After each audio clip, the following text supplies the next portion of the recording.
Ladies and gentlemen, I wasn't going to put forth this information. I was going to keep this to myself for the time being for our clients, but it doesn't do me any good to keep this to myself because things need to change, and this is the way things change. After tonight, things will never be the same. Never be the same.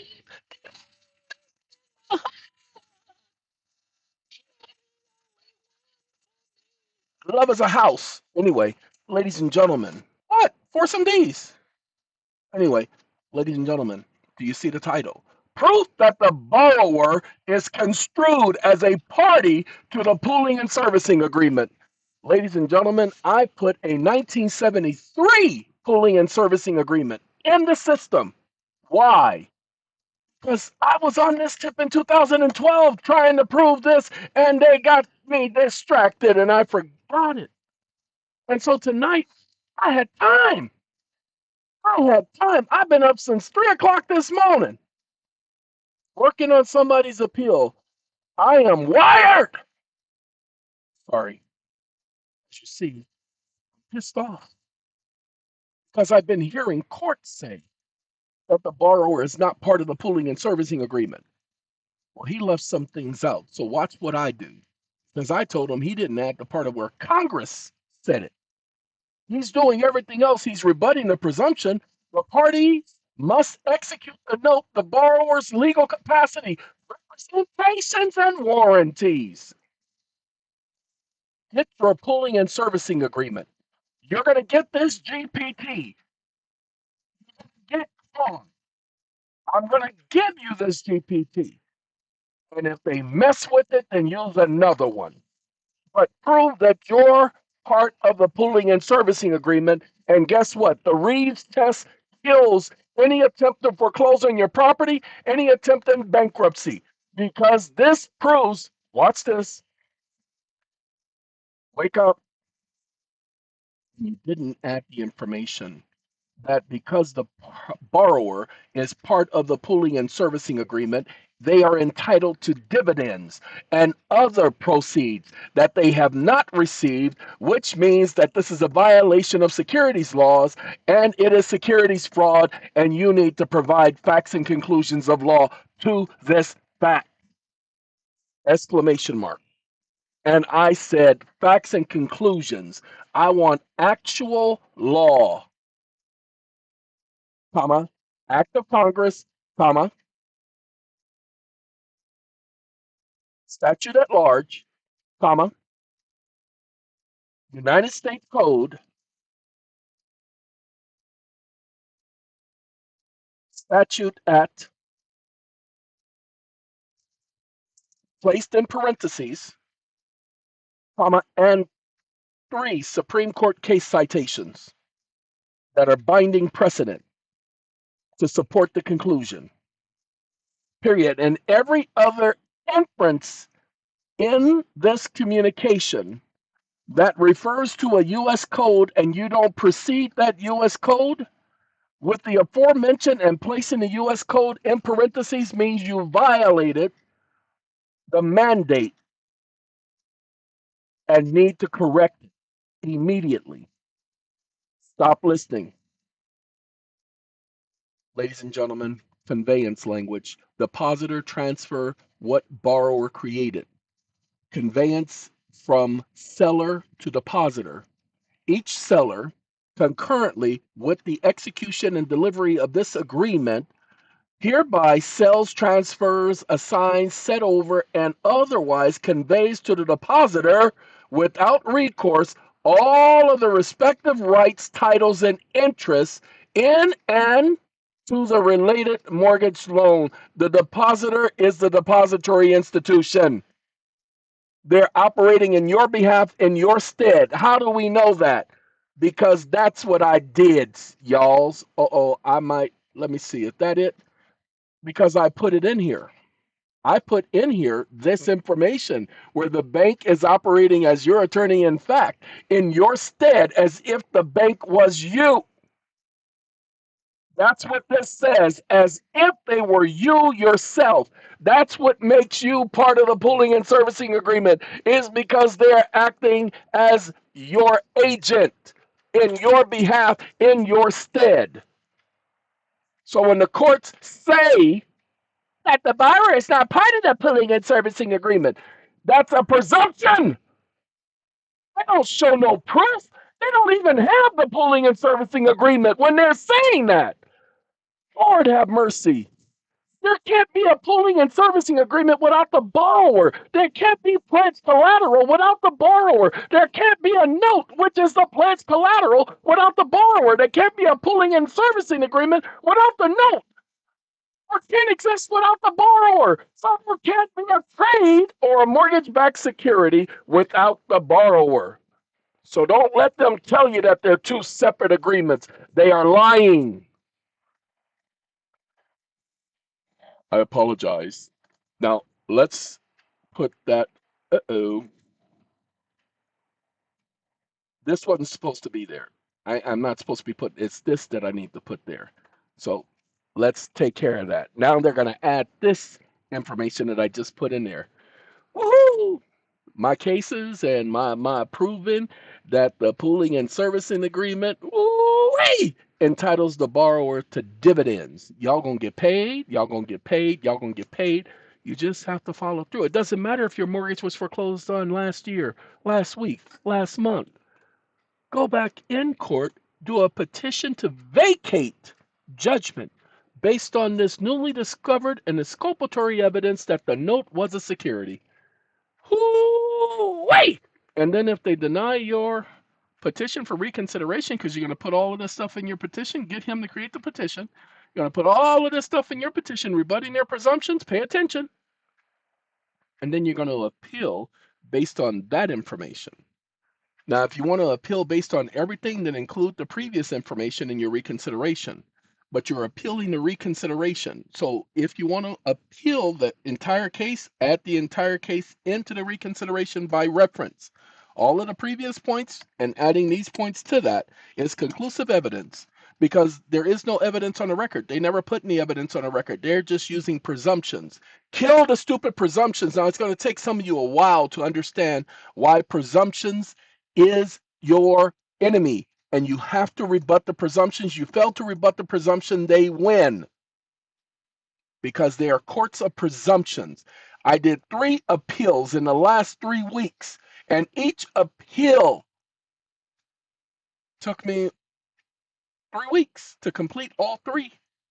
And I completed one Saturday, completed the other one Tuesday, and did the other one today. Because I already had the foundation for it, so I just had to go at it. And then, wait, hold on. And then another appeal and brief and everything for another guy yesterday during a consult. So pay attention. This is what I do. Ladies and gentlemen, I rebut their stupid presumptions. I keep telling you guys, I am the presumption killer because that's what I labeled myself years ago. My job is to kill their presumptions because I know they operate on presumptions. I just haven't been highlighting it like I should have. So look at what he did right here. He says that the borrower and the creditor and the pledger of the collateral, well, as the creditor, pledger, the collateral underlying asset backed security has no entitlement to dividends, blah, blah. That's the presumption. Pooling and servicing agreement defines the mortgage note as the original executed note or other evidence of indebtedness evidencing the indebtedness of the mortgager under the mortgage loan and defines the mortgager as the obligator of the mortgage note. And then he gives me this right here. Then he's got presumption number 2, and then we're going to get down to his conclusions of law. Let me do this right here. Where's my conclusion? Come on now. Congressional record, conclusion of law.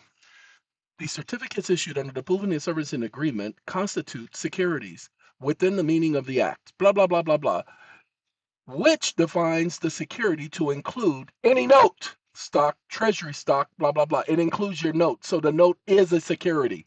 Shh. Okay, because that's what the Securities Act says. But it's just a certificate of indebtedness. No, the Supreme Court held in Reeves that it is a security. It's a rebuttable presumption. That's what this is. It's rebutting that presumption. It confirmed in this case right here, the timber company, that the instrument bearing the traditional characteristics of a stock including the right to receive dividends contingent upon the appointment of profits, are securities within the meaning of the Securities Act. The borrower, as creator and pledger of the promissory note, that constitutes a sole collateral underlying the asset-backed security, has contributed an asset of value to the security enterprise. The borrower's promissory note generates all cash flows distributed to the certificate holders, meaning it's a security. That's what we just proved here. That's our rebuttal to the presumption. You're welcome. Now, we have to save this as a PDF. PDF, PDF, PDF. And we're going to print it as a PDF, PDF, PDF. And give me 1 second. Come on. Oh, I clicked on the wrong thing. I want, is this redacted? No, don't want that. No, don't want that either. What's this doing? It took me away from what I need to do. Give me this one right here. Pooling, name change. Where are you at? It must be, or did I save it? I did save it. Give me a second, y'all. Give me a second. I'll be right back. Okay, what I did is I took two documents, the one from the GPT and another document I had prepared to rebut everything that I started the GPT with. I combined them both into this, and I'm saving it. Now, these are the two documents because I had to convert it to PDFs. That's why they're two different sizes with the same name. This is 3,502, that's 3,770. Let's see what the names are. One of them is combined, and the other one is that one.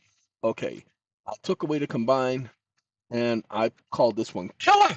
Okay, so it ends with killer, but it has the presumption, it rebuts the presumption. Yay. So we get rid of that, and we get rid of that. Yeah. I don't want to rate you. Get on my nerves. Uh-oh. Don't want to let me do that either. Bye-bye. Gotta go, gotta go, gotta go. Gotta gotta go. All right, so we have that. Wake up. Quite a few people are being told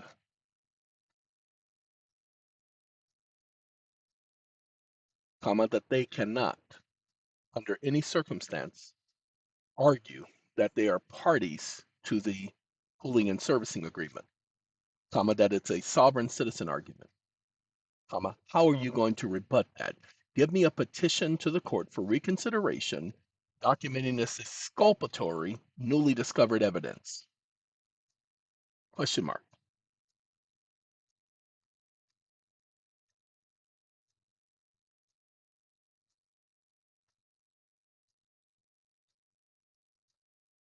Stop listening.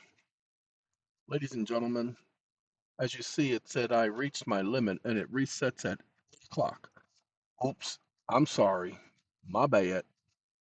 I don't want to upgrade. Y'all upgrade. No, we're going to try this. And it says, hey, you're going to be all right. See, it says you hit your limit. Resets at 8 p.m. It's already 8 p.m., homie. Take it. It's got the sovereign citizen dismissal claim, and it's going to create the petition for you guys. Look, you guys are really going to have to go over every sentence in these documents, every sentence in this GPT, so that you'll understand what your argument is. Okay? And now you can start defending yourselves. You're part of the pooling and servicing agreement. Your mortgage is a security. They cannot use the speedy foreclosure process to kick you out of your home. You have a right to a trial by jury. Look, there's more information. Those of you who are filing bankruptcy, when you file your bankruptcy, use the bankruptcy packet that was created that we did the video. I'm not going to tell you where the video is. You're going to have to do your research. I did all the work. And then you're going to do a notice of removal from bankruptcy court to the district court while still doing a notice of withdrawal or referral. Pay attention.